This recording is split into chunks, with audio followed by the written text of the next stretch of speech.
Agora, a minha pergunta vai mais na linha que as análises que a CGU até então entrou dizem mais respeito ao sobrepreço, né?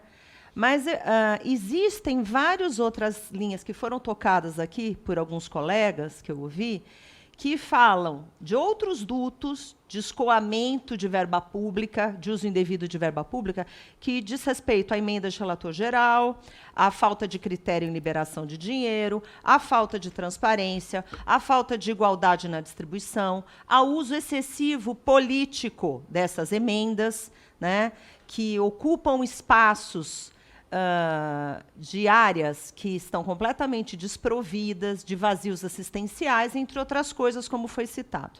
Então, a minha pergunta vai, qual é, em relação a esses questionamentos, esses escândalos, qual é o direcionamento da CGU especificamente em relação a esses outros caminhos e dutos, além do sobrepreço, porque a questão aqui não é só sobrepreço, tem outros 10 braços que a gente precisa debruçar. E eu sei que vocês, inclusive, têm uma atuação, têm um número reduzido de servidores, têm outras prioridades, têm outras áreas, mas eu queria saber como esse foco, inclusive a gente está discutindo na CMO essas questões que o deputado Wildo bem trouxe aqui, né, de emendas de relator e outros questionamentos têm sido feitos. Eu quero saber qual é efetivamente o papel da CGU, porque às vezes eu fico confusa em relação ao que vocês fazem e ao que vocês não fazem, porque não é papel de vocês. Então, existe uma certa confusão que eu queria que você esclarecesse qual é o papel de vocês e qual não é o papel de vocês. O outro ponto é em relação à conduta dos servidores em relação envolvidos no caso do sobrepreço. A gente sabe que o servidor citado já tem servidor que é alvo de investigação da Polícia Federal no rombo de 20 milhões. Eu queria saber qual é o papel da CGU nisso, se faz parte investigar a conduta dos servidores envolvidos, se não faz parte, porque tem licitações assinadas de 130 milhões do edital bilionário, tem a questão também da conduta da empresa chinesa, né, que levou mais de 2/3 do edital. Então, a minha pergunta é o que a CGU tem que fazer ou não tem que fazer, e eu queria, e se, no caso, se não tem que fazer, quem é que tem que fazer isso, e o que nós, parlamentares, qual é o caminho, se não é responsabilidade da CGU.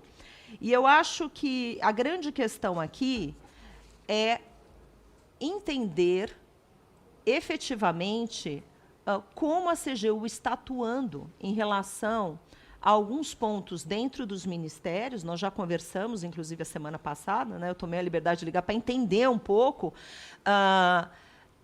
como está atuando dentro dos ministérios, porque eu, por exemplo, enviei vários requerimentos de informação, daí eu mandei para a secretária Psegov, eles falam que a responsabilidade é dos ministérios. Daí você manda para os ministérios, falam que a responsabilidade é do Psegov.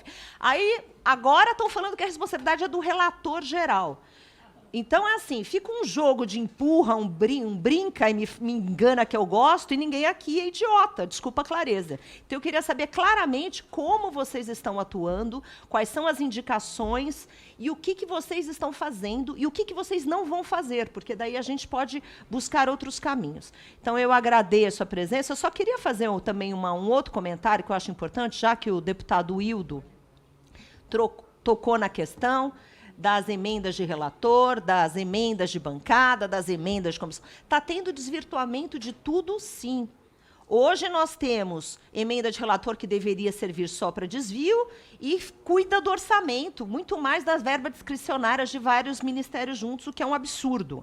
Nós temos, e ele deveria só corrigir, nós temos também emendas de bancada que não são mais emendas de bancada também, que têm sido usadas de maneira individual por parlamentares, o que fere o princípio da isonomia e igualdade dos parlamentares. E temos também essas emendas de relator que desvirtuam o orçamento, é uma gestão temerária, uma vez que não é transparente. Então, eu queria só complementar que agora a gente tem que enfrentar e assumir que nós também não temos mais emendas de bancada estadual. O que nós temos hoje é uma emenda de bancada esquartejada, onde cada parlamentar faz o uso político que quer e não de acordo com as prioridades do Estado.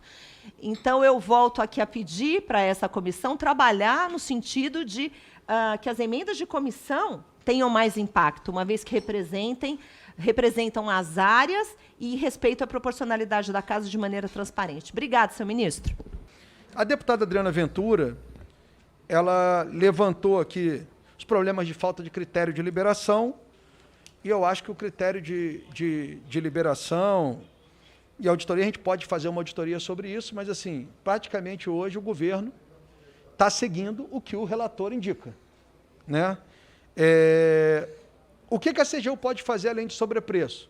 Depois que esse processo andar, o que a gente pode verificar são os indicadores, se houve melhoria em indicadores naqueles estados e municípios, se houve melhora da qualidade de serviços prestados. A gente sabe muito bem, quem vai para o interior do país, esses maquinários são muito usados. Tem muito município pelo país que ele é rural e depende desses maquinários para consertar as estradas e tudo. Então, assim, é a melhor prioridade? Não sei se é nesse quantitativo, me parece ter muito dinheiro nesses maquinários, mas nós temos que ver, para dizer que está bom ou se está ruim, a gente tem que fazer um estudo e uma auditoria verificando esse processo. O nosso papel é auditar políticas, né, avaliar políticas, verificar se essas políticas estão trazendo o resultado necessário e fazer investigações caso tenha dano ao erário. Esse é o nosso papel. E alguma irregularidade. E é o que nós estamos fazendo dentro da nossa atuação, né?